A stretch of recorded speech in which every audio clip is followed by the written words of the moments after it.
Hi, I'm Donovan with another episode of Azure Friday. I'm here with Rick, and we're going to learn about setting up a high availability node cluster using Bitnami. Welcome to the show, Rick. Thank you. So what do you do at Bitnami? I'm the Vice President of Engineering. Oh, perfect. So tell me about this high availability cluster. Is this like a Docker cluster, or is this using IaaS VMs? What is it actually? What I'm going to demo today is just using good old VMs that you're familiar with. Perfect. So I don't have to go learn about Docker or how to create an image or repositories. I can take my Node app, put it on 3 VMs or 4 VMs or however many VMs I want, and make sure that I have a high availability application. That's right, and I'll show you how to do that. Now, if you are interested in Docker, we make Helm charts and Docker images that you can use to do the same demo, the same setup in Kubernetes or ACI or. Awesome. So when I'm ready to grow up, or I shouldn't say necessarily grow up, but when I'm ready to change my technology from VMs to more of a managed, containerized, you're going to be there to help me with that. Oh, absolutely. We have all the documentation, all the containers that you need. We are finding a lot of our customers, or a lot of your users right now, they just have a lot of VMs in play right now. They don't really have a big reason to change what they're doing right now. So we still offer all of our solutions in Azure images that people can just use in a tried and true. Why don't you tell me a little bit more about the company itself and who Bitnami is? Sure.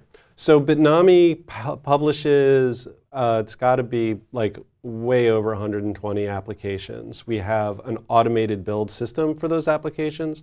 So every day we're finding updates, patches, we automatically rebuild them, automatically test them, automatically push those images to Azure and other cloud providers. Okay. So in that way, if you're using Bitnami, you can get the most up-to-date images of all kinds, whether they're Docker images or VMs, VHDs, whatever you need.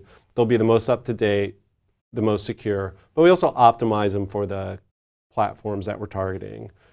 And for you as an end user, there's no cost to you at all. So they're absolutely free to use all of our assets. Great. So I go into the marketplace in Azure, I can find a Bitnami image that has basically the entire stack on that image ready for me to rock and roll. I simply deploy that, and the only thing I pay for then is just the compute. But I don't have to pay for your service or that image that you've actually produced. Exactly. Got it.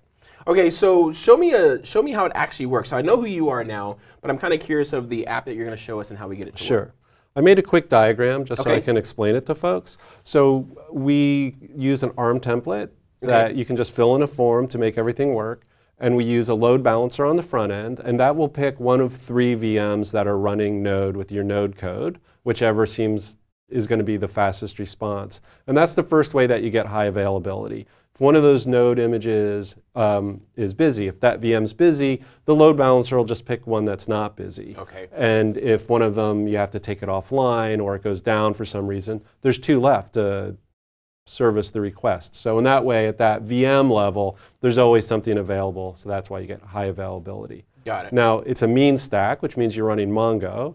And what we do is we actually use MongoDB for you, but in Cosmos. Gotcha. And that means that if you're using this stack, then Azure is taking care of keeping Cosmos running for you. It's very high availability. It's very fast.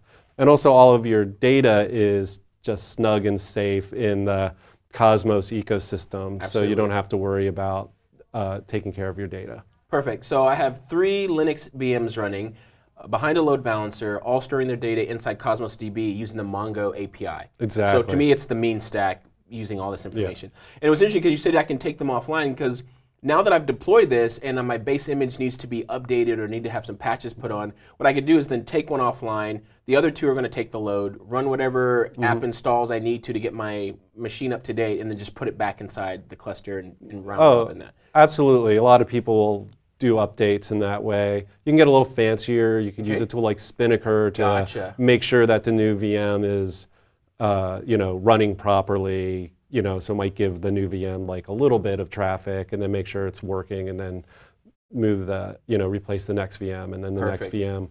There's different ways of handling that. We support all of that. Oh, perfect. Okay, so let me see how it works. Okay.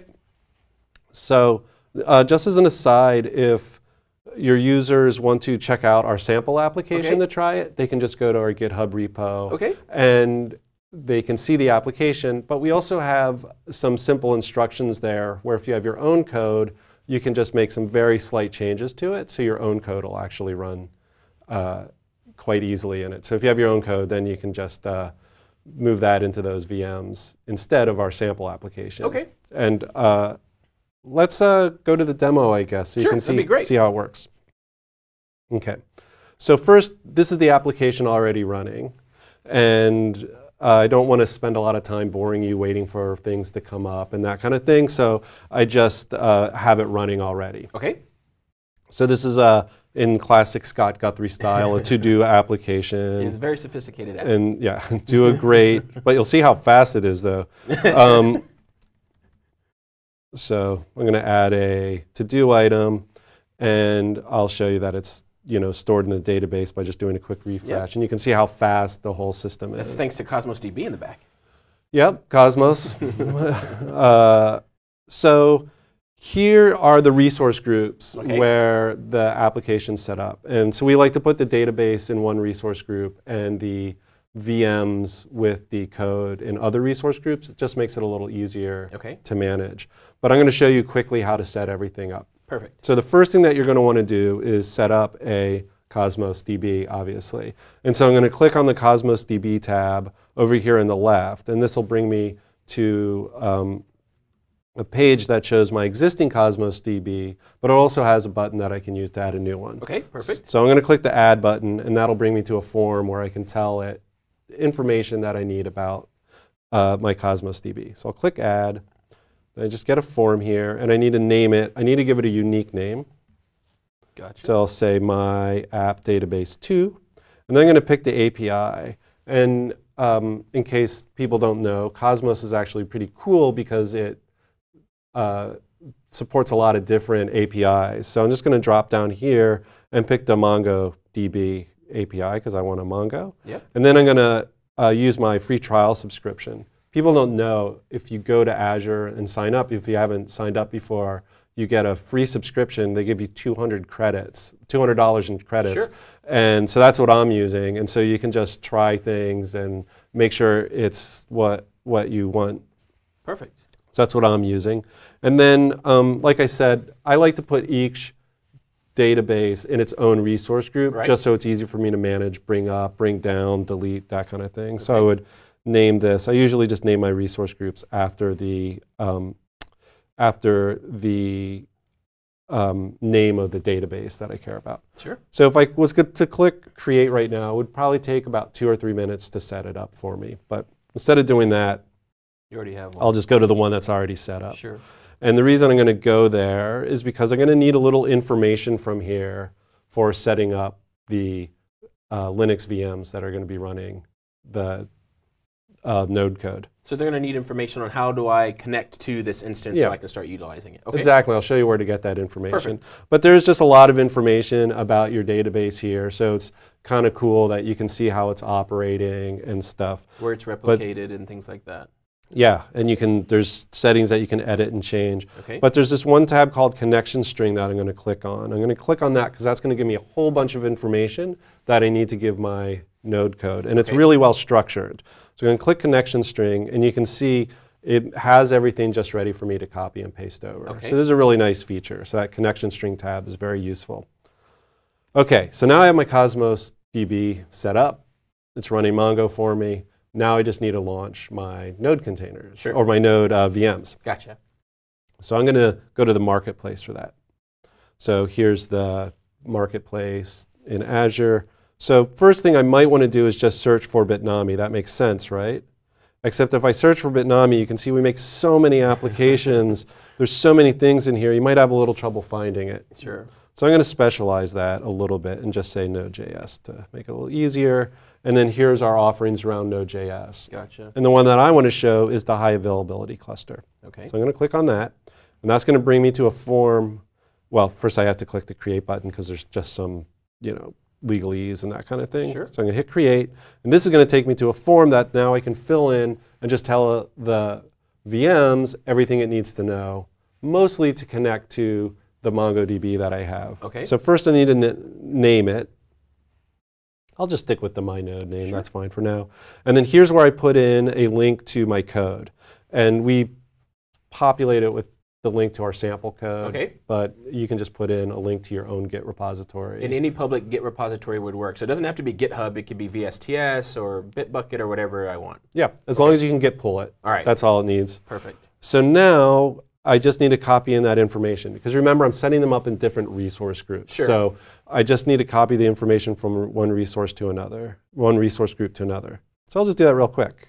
So I'm going to get the host. Remember, this is my Cosmos DB that I already set up. Right. So this is just information that it needs, that my node code's going to need. So I gave it the host name, so that's going to know where to look for the Cosmos DB. Okay. And then I'm going to tell it what port to look on. Okay. Then obviously some authentication information here Yep, as well. just needs the user. And when you can set up your own password if you need to, but I like just use the password that Cosmos DB makes for me because they're quite strong. Yeah, exactly. No one's going to guess that. Yeah. So I'm just going to paste that in here and here. Okay. And don't worry, I'm going to take all this offline. All right, good. So no one go and try to attack Yeah, your no one's Cosmos gonna DB. no one's going to be doing Bitcoin mining By the on time the, you watch this, there's going to be all these new to-do items in your database. So there is one little other piece of information. I need to pass it some extra options Okay. that I just, for convenience sake, keep right here in this text buffer just to make this easy. So And what are we doing with this? What is this information telling us? well, it's mostly telling how to connect to the database. And one thing it's saying is to use SSL. So we want it to have a secure connection. And we set all that up for you. Okay. But just when you connect to Mongo, it needs to know that. Got it. So now I need to tell it what database application to use. So the code assumes that it's got a database called to-do app. Okay. Your own code probably assumes other database Sure. names. So you can just supply that here. And now I can choose the number of nodes that I want to create. And Okay. look how many My you can goodness. create. So yeah, so you can create up to 32 if you like, you know, if you were having, you know, Bing or something, you had a ton of load. But it's like that easy to cluster those VMs. And this is really useful if you're doing things like Jenkins or Okay. Cassandra, other things that you cluster. They're so hard to set up typically, but we take all that complexity away. And so if you want to set up you know, a Jenkins master and however many slaves you want, that's super easy to do with our solutions. Right, just your templates basically just fill in the blanks and you do all the heavy lifting for me. Exactly. Got it. Yeah. So super easy. Like I said, I like to create a new resource group for each one. So this would be my node, I guess I would call it. Right. Then if I hit OK, I would set a password and it would launch it. But I'm not going to do that just because we don't want to wait around for the VMs to spin up. So what I'm going to do is go back to my resource groups. Well, I can just go here. And you can pull the cake out of the oven, essentially. Exactly. I set this up last night. So I'll click on my app, which was the one that I made last night.